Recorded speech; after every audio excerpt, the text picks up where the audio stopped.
국회 3.0 소통의 벽을 허물다 발표를 맡게 된 리세움 2기 참가자 한성민입니다. 국회에서 국회에 관련된 소재로 정책 제안 발표를 드리게 돼서 굉장히 뜻깊게 생각을 합니다. 저희 조의 이름은 소통하는 양심입니다. 시대와 지역과 그리고 세대를 넘어서서 모든 분과 소통할 수 있는 그런 양심적인 조언을 의미를 하고 있습니다.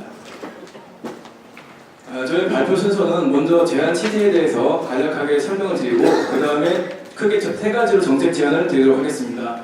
먼저 소통의 접근성 강화에 대해서, 그리고 둘째 시민의정 감시의 활성화 방안에 대해서, 그리고 셋째 의정활동의 공개성, 투명성 강화 방안에 대해서 순차적으로 제안을 드리도록 하겠습니다. 먼저 제안 취지에 대해서 설명드리도록 하겠습니다. 지금 보시는 그림은 정부 3.0을 나타내고 있습니다. 소통과 협력, 그리고 개방과 공유를 바탕으로 해서 국민이 행복한 그런 정부를 만들겠다라고 하는 취지를 담고 있습니다. 그렇다면 우리 국회 3.0은 어떨까에 대해서 한번 생각을 해볼 필요가 있습니다. 과연 국회 3.0은 과연 국회에서 소통과 개방과 협력, 공유 이런 것을 바탕으로 해서 행복한 그런 삶을 만들 수가 있을까요? 아쉽게도 지금 OECD 국가별 사회 자본지수를 보게 되면 지금 한국의 지표가 상당히 낮은 것으로 볼 수 있습니다. 이것은 우리가 소통성 면에서 굉장히 낮은 점수를 받고 있다는 것을 의미합니다. 그래서 신뢰도와 투명성이 지금 거의 낮다, 없다라고 볼 수 있고요. 저희 조는 이런 것에 대한 고민을 바탕으로 근본적으로 창의적인 소통에 그런 대안을 모색하는 것을 고민으로 이 정책 제안을 준비하였습니다. 먼저 첫 번째, 소통 접근의 강화 방안에 대해서 정책 제안을 드리도록 하겠습니다. 먼저 국회의사당 담장 허물기입니다. 이 사진을 보시게 되면 국회가 큰 창틀을 이 장벽에 가로막혀 있는 것을 볼 수 있습니다. 이것은 국회가 마치 특정한 지위에 있는 자들만이 출입할 수 있는 공간이고, 그리고 함부로 들어갈 수 없는 그런 인상을 깊게 풍기고 있습니다. 담장이라는 것은 이렇게 공간이나 건물 둘레의 경계를 표하거나 마음대로 들어오지 못하는 그런 구조물인데, 이 좌측에 있는 그림은 구로에 있는 도서관의 그 사진입니다. 먼저 이렇게 담장이 잠재하고 있는 걸 보실 수 있는데, 이후에 담장이 개방된 사진, 확연히 다른 모습을 사진을 통해서 확인을 할 수가 있습니다. 그래서 이렇게 담장을 허물게 되면 첫째로 공동체 의식에 대한 변화가 생깁니다. 그래서 소속감이 증가되고 야간에 그런 불안감이 경감이 되고, 이런 것으로 인해서 범죄 예방 효과가 발생합니다. 그리고 접근성이 급격하게 증대되고요. 마지막으로 서로 간에 그런 교류가 확대되는 그런 효과를 가져올 수 있습니다. 국회도 마찬가지입니다. 만약에 국회 담장을 허물게 된다면 국회가 완전 개방을 진행하게 됩니다. 그리고 국민의 소속감이 증대될 것이고 접근성이 증가됨으로 인해서 원활한 소통이 가능해지는 그런 기제가 발동이 됩니다.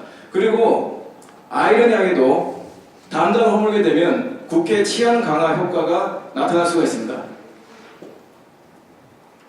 다음으로 소통 접근성 강화에 대해서 입법 해설자 제도를 제안드립니다.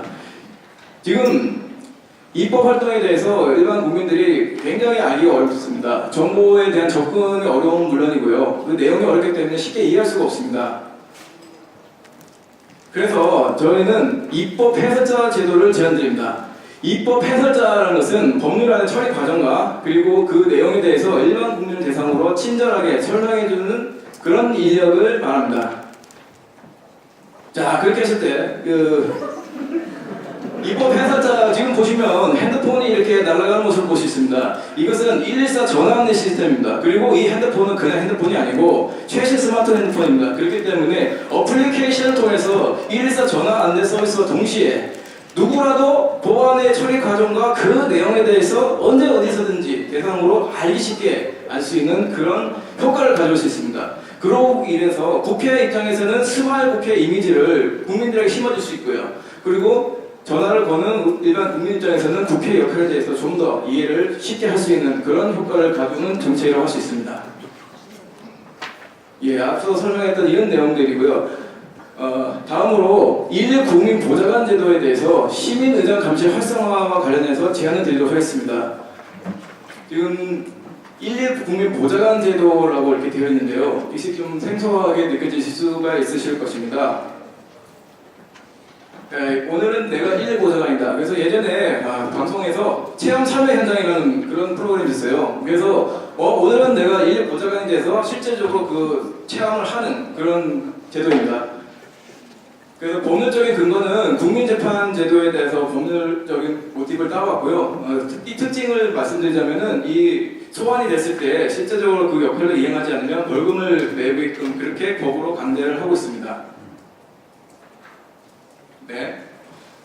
그래서 이러한 1위 국민 보좌관 제도가 정착하게 되면 국민이 정치 참여가 동요되는가 동시에 국회의원의 의정 활동을 외부에서 감시하는 것이 아니고 내부자의 입장에서 같이 수행을 하면서 감시 활동을 할 수 있는 효과가 있습니다. 그러므로 인해서 의정 활동에 대해서 좀 더 쉽게 이해를 할 수 있는 그런 효과를 가져온과 동시에 원활한 의사소통 효과를 동시에 가져올 수가 있습니다.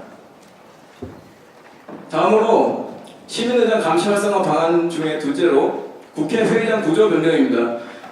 지금 이 사진은 국회 본회의장입니다. 본회의장이 2층으로 되어 있고 1층에 이렇게 쭉 열리 지어서 있는 것을 보실 수 있는데 일단 이 가장 큰 문제점은 국회의원석이 선수를 중심으로 해서 이렇게 짜여져 있습니다. 그래서 굉장히 권위적인 그런 것을 나타낼 수 있고요. 방청석이 2층에 있기 때문에 제대로 이렇게 관찰하는데 큰 어려움이 있습니다. 그래서 저희는 국회의원석 바로 뒤편에다 방청석을 만드는 것을 제안을 합니다. 물론 여기서 의정 활동에 대한 방해는 최소한으로 해야 될 필요성이 있을 것입니다.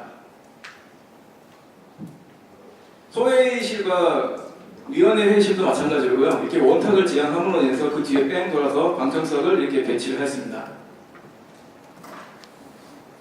다음으로 마지막인 의정활동의 공개성, 투명성 강화에 대한 정책 제안입니다. 첫째로 공동 플랫폼 제공, 의정활동 공개 범위 확대입니다.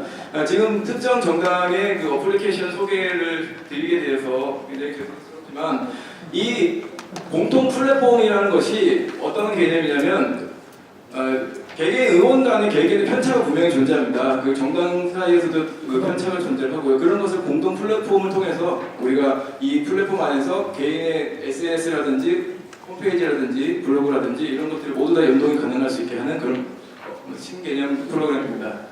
그래서 국회 차원에서 이런 공동 플랫폼을 개발해서 배포를 하게 되면 접근성과 그 내용의 일관성을 가져올 수가 있습니다. 중요한 것은 이 공개 범위가 어떻게 될 것이냐인데 게스트 아이디를 부여함으로써 국회의원이 공문에 접수된 것을 결제하는 것을 이렇게 자연스럽게 볼 수 있고요. 그리고 의원 사무실에 어떤 사람들이 왔다 갔다 하는지 방명록 한 번쯤 궁금한 내용인데 이런 것들도 그 어플리케이션을 통해서 확인할 수 있습니다. 그리고 마지막으로 정치 자금에 대해서 투명성, 수익원의 사용처를 알 수 있게끔 하고요. 이상 이렇게 세 가지 방안으로 해서 정부 3.0 소통의 벽을 허물다는 주제로 소통하는 양식 조회 정책 제안 발표를 마치도록 하겠습니다. 감사합니다.